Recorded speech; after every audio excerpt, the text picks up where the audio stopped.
यह कहानी है हमारे ग्रह की जो तेजी से गर्म होता जा रहा है। एक ऐसी कहानी जो हमारे भविष्य को प्रश्न चिन्ह के घेरे में डाल रही है।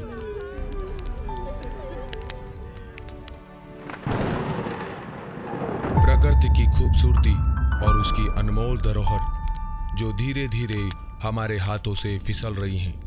पेड़ों का कटाव, नदियों का सूखना, मौसम बदल रहे हैं, तापमान बढ़ता जा रहा है और हमारे सामने खड़ी है एक बहुत बड़ी चुनौती, ग्लोबल वार्मिंग।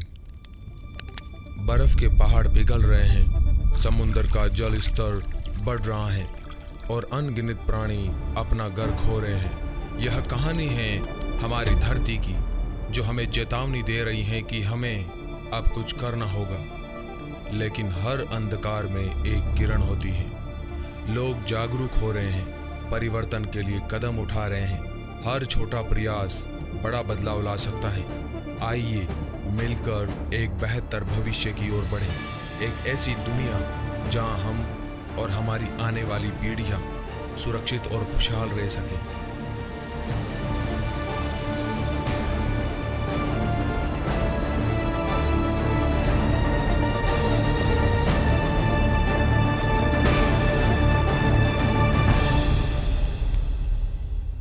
नमस्कार दोस्तों, 2024 में प्रकृति का कहर आप लोग देख रहे हैं। कहीं तूफान आंधियां हैं तो कहीं इतनी तेज धूप की इस बढ़ते टेम्परेचर में हजारों लोग अपनी जान गंवा चुके हैं। टेम्परेचर 50 डिग्री को पार कर चुका है और यह यहीं तक नहीं रुकने वाला है।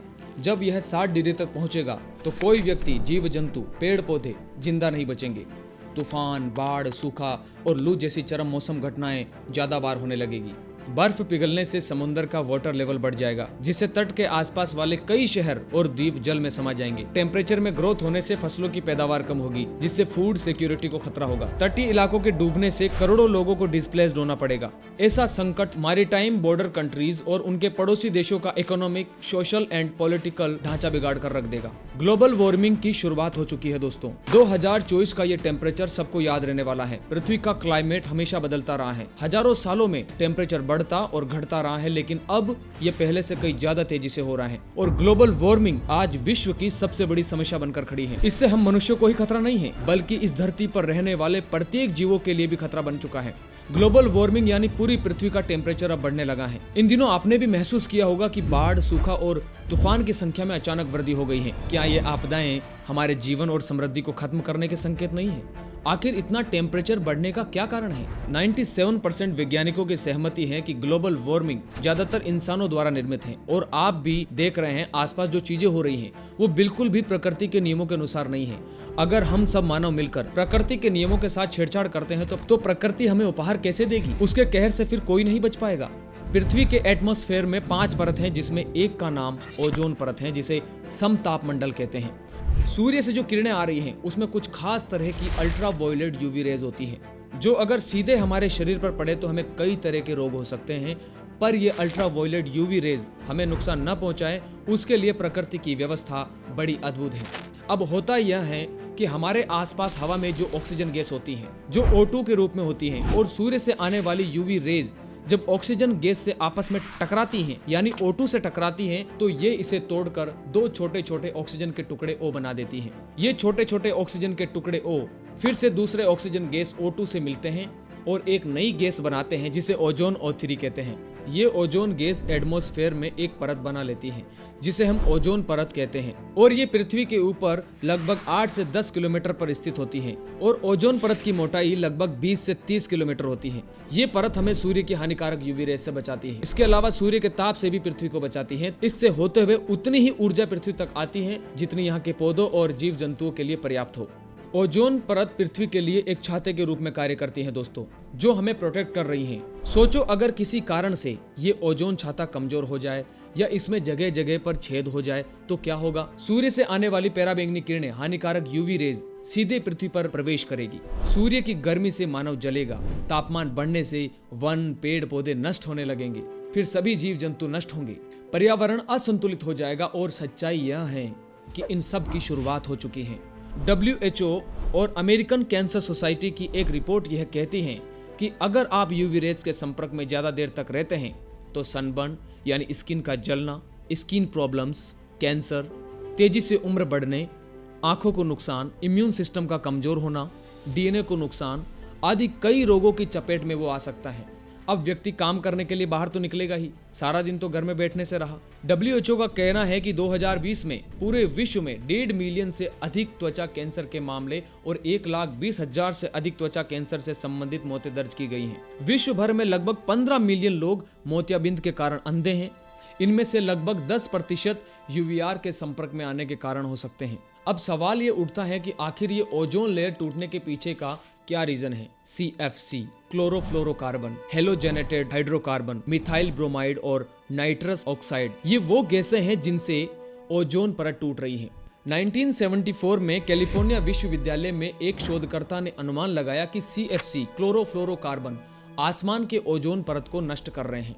इन गैसों का इस्तेमाल AC, फ्रिज, एरोसोल स्प्रे, आग बुझाने वाले इंस्ट्रूमेंट में, केमिकल इंडस्ट्रीज में, प्लास्टिक फोम बनाने में, फार्मर्स द्वारा फसलों पर केमिकल का छिड़काव करने में होता है। साथ ही सड़ते कचरे, नालियों से निकलने वाली मीथेन गैस, इंडस्ट्रीज से निकलने वाली कार्बन डाइऑक्साइड गैसें हवा में क्लोरोफ्लोरोकार्बन को बढ़ाती हैं। वैज्ञानिक मानते हैं कि ओजोन परत के मामले में इंसान प्रदूषण फैलाने के बाद भाग्य के भरोसे रहता है। प्रदूषण के बाद आगे का काम कुदरतन होता है। ताकतवर हवाओं और बेहद ठंडे वातावरण की वजह से क्लोरीन और अन्य गैसें धीरे धीरे ऊपर उठती हैं और ओजोन परत में जमा होती रहती हैं। यहाँ पर ये गैसें सूर्य की UV रेज के कांटेक्ट में आती हैं। UV रेज के कांटेक्ट में आने के बाद UV रेज इन गैसों को तोड़ देती हैं, इसलिए क्लोरीन परमाणुओं को छोड़ते हैं। क्लोरीन ओजोन पर हमला करता है। एक क्लोरीन परमाणु 1 लाख ओजोन अणुओं को नष्ट करने में मदद कर सकता है। यह प्रक्रिया अन्य हानिकारक गैसों के साथ भी होती है दोस्तों। मुक्त क्लोरीन, ब्रोमीन और अन्य हानिकारक तत्व ओजोन O3 के साथ प्रतिक्रिया करते हैं। ये प्रतिक्रिया ओजोन को तोड़कर ऑक्सीजन O2 में बदल देती है। इस प्रक्रिया से ओजोन परत कमजोर हो जाती है। कमजोर ओजोन परत सूर्य की हानिकारक UV किरणों को रोकने में असमर्थ हो जाती है। अगर ओजोन परत का क्षरण पूरी तरह से हो गया और अगर हमने इसे रोकने के लिए कोई कदम नहीं उठाए तो एक दिन यह पूरी परत खत्म हो जाएगी और पूरी मानव सभ्यता खतरे में आ जाएगी। हमें शीघ्रता से ऐसे कदम उठाने होंगे जिनसे इन्वायरमेंट पोल्यूशन से मुक्त रहे और ओजोन सुरक्षित रहे। इसके लिए हमें एक दूसरे से हाथ मिलाकर पृथ्वी पर फैलने वाले तमाम तरह के प्रदूषण को रोकना होगा। मेरे पास एक अद्भुत रणनीति है जिससे हम वातावरण में मौजूद पोल्यूशन, जहरीली गैसों को आसानी से खत्म कर सकते हैं। वो एक प्रयोग है जो आप हर रोज अपने घर पर कर सकते हैं और अपने आसपास के वातावरण को पूरी तरह से शुद्ध कर सकते हैं। ये आपको लास्ट में बताया जाएगा, पर पहले हमें इन चरणों पर भी रोक लगानी होगी। हमें क्लोरोफ्लोरोकार्बन्स का प्रोडक्शन नहीं करने वाले इक्विपमेंट्स का इस्तेमाल करना होगा। CFC क्लोरोफ्लोरोकार्बन का सबसे ज्यादा यूज पूरी दुनिया में car air conditioning, home cleaning spray, deodorant, hair spray, spray cans, refrigeration तथा प्लास्टिक फोम प्रोडक्शन में ज्यादा होता है। आप जब भी कोई इक्विपमेंट खरीदते हैं तो उस समय ये सुनिश्चित करें कि वह CFC क्लोरोफ्लोरोकार्बन से मुक्त हो। जब भी नई गाड़ी लेते हैं तो उसके ऐसी सिस्टम को चेक करें। ऑन अनदर कंपोनेंट्स CFC मुक्त या ओजोन फ्रेंडली लेबल और सर्टिफिकेशन चेक करिए। यदि आपको लगता है कि इंफॉर्मेशन क्लियर नहीं है तो व्हीकल मैन्युफैक्चरर और सेलर से सीधा कांटेक्ट करें और पूछें कि उनके प्रोडक्ट CFC मुक्त हैं या नहीं। इन्वायरमेंट में पोल्यूशन को खत्म करने के लिए पेड़ लगाना एक बेहतर उपाय है दोस्तों।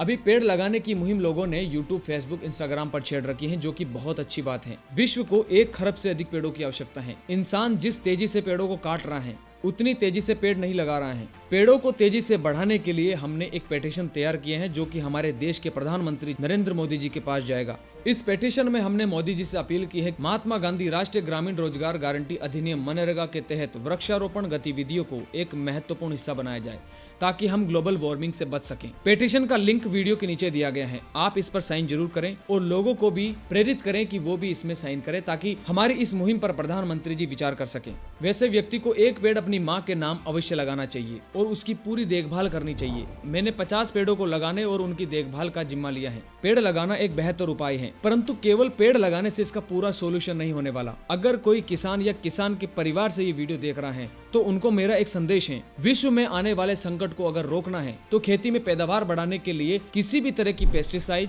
यूरिया, कीटनाशक दवाओं का इस्तेमाल बंद करिए। अब तो देश के प्रधानमंत्री भी बोल रहे हैं। हमारी इस धरती माता को बचाना हमारे किसानों के उज्जवल भविष्य के लिए, हमारे देश के नागरिकों के उत्तम स्वास्थ्य के लिए, हमारी आने वाली पीढ़ियां कमजोर पैदा ना हो, इसलिए भी हमें गांव-गांव किसानों को समझाना होगा कि यूरिया का उपयोग कम करें। यूरिया के कारण बहुत बड़े संकट आ रहे हैं। यूरिया से हमारी मिट्टी, हमारे जल, उस पर बहुत विपरीत असर होता है। अगर आपको डर है कि हम यूरिया कीटनाशक दवाओं का इस्तेमाल नहीं करेंगे तो प्रोडक्शन कैसे होगा, तो इस पर पहले ही काम कर चुके हैं देश के हितैषी राजीव भाई। सुनिए। 15 किलो गोबर, 15 लीटर मूत्र, 1 किलो गुड़, 1 किलो दाल का आटा, 1 किलो मिट्टी, ये सब मिलाकर एक ड्रम में डाल दें। अब मैं वो उपाय आपको बताने जा रहा हूँ जिसके द्वारा आप अपने आसपास के वातावरण को पूरी तरह से शुद्ध कर सकते हैं। अगर यह प्रयोग हर घर में होने लग जाए तो ओजोन बहुत तेजी से हील होगा, इन्वायरमेंट पूरा प्योर हो जाएगा। जब मैं इन्वायरमेंट पर रिसर्च कर रहा था तो मेरे मन में एक सवाल आया कि पुराने समय में ऋषियों ने ऐसी ऐसी तकनीकें खोजी हैं, ऐसे ऐसे ज्ञान को अर्जित किया है जिनका उदाहरण हमें शास्त्रों पुराणों में मिलता है। तो कहीं तो ऐसा ज्ञान छुपा होगा जिसमें वातावरण को लेकर, उसकी शुद्धता को लेकर बात की गई हो। ढूंढते ढूंढते मुझे मिल गया वह ज्ञान जो मैं आपको बताता हूँ।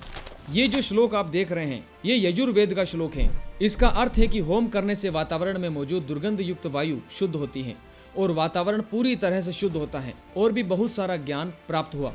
मैंने इसकी वैज्ञानिक पुष्टि के लिए भी खोज की। हालांकि वेदों की जानकारी के लिए कोई वैज्ञानिक पुष्टि की आवश्यकता नहीं है, परंतु कई साथीगण ऐसे हैं जो वेदों को मैथोलॉजी मानते हैं। कोई बात नहीं, आप मानिए, सबका अपना अपना मत है, पर जो मुझे प्राप्त हुआ वो मैं आपको साझा करता हूँ। फ्रांस के ट्रेले नामक वैज्ञानिक ने हवन पर रिसर्च की जिसमें उन्हें पता लगा कि हवन मेनली आम की लकड़ी को जलाकर की जाती है। जब आम की लकड़ी जलती है तो फार्मिक एल्डिहाइड नाम की गैस उत्पन्न होती है जो खतरनाक बैक्टीरिया और वायरस को मारती है, वातावरण को शुद्ध करती है। टोकिक नामक वैज्ञानिक ने हवन पर की गई रिसर्च में यह पाया कि यदि आधे घंटे हवन में बैठा जाए अथवा हवन के धुएं से शरीर का संपर्क हो तो टाइफाइड जैसे खतरनाक रोग फैलाने वाले बैक्टीरिया भी मर जाते हैं और शरीर शुद्ध हो जाता है।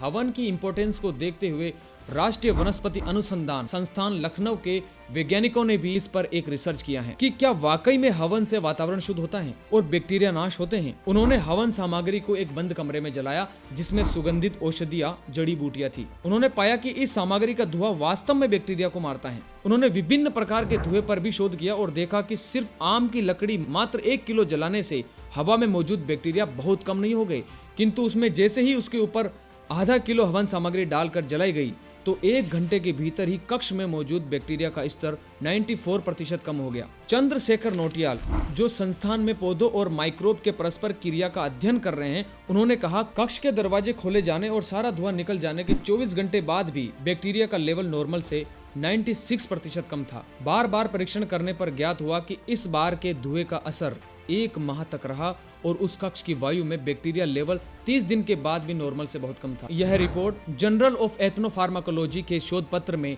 3 दिसंबर 2007 में प्रकाशित हो चुकी है। दोस्तों, हमारे शास्त्रों के अनुसार हमारा शरीर 5 तत्वों से बना है जिसमें पृथ्वी, जल, अग्नि, वायु और आकाश को पंच महाभूत कहा जाता है। यज्ञ करने से 5 तत्व शुद्ध होते हैं। कुछ लोग सोचते हैं कि यज्ञ में डाले गए घी और अन्य सामग्री व्यर्थ चली जाती है, लेकिन यह विचार गलत है। विज्ञान के अनुसार कोई भी पदार्थ कभी नष्ट नहीं होता, बल्कि उसका रूप बदल जाता है। जैसे बर्फ पिघलकर पानी बन जाती है और पानी वाष्प बनकर उड़ जाता है, उसी तरह यज्ञ में डाले गए पदार्थ भी रूप बदलते हैं। यज्ञ में डाले गए पदार्थ वाष्पित होकर सूक्ष्म रूप में आकाश में पहुंच जाते हैं। पौष्टिक, सुगंधित और रोगनाशक औषधियों से बनी हवन सामग्री जब जलती हैं, तो यह पर्यावरण को शुद्ध करती हैं और हवा में मौजूद हानिकारक बैक्टीरिया को नष्ट करती हैं। इस प्रकार यज्ञ केवल धार्मिक अनुष्ठान नहीं है दोस्तों, बल्कि इसका वैज्ञानिक दृष्टिकोण भी बहुत महत्व रखता है।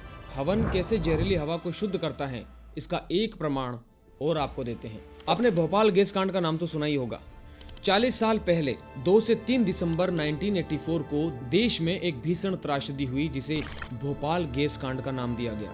मध्य प्रदेश के भोपाल में यूनियन कार्बाइड नामक कंपनी की फैक्ट्री से एक जहरीली गैस मिथाइल आइसोसाइनाइड का रिसाव हुआ, जिससे लगभग 15,000 से अधिक लोगों की जान चली गई और कई लोग शारीरिक अपंगता से लेकर अंधेपन के शिकार हुए, जो आज भी त्रासदी की मार झेल रहे हैं। तबाही की इस काली रात में हजारों परिवारों के बीच भोपाल में कुशवाहा परिवार भी था।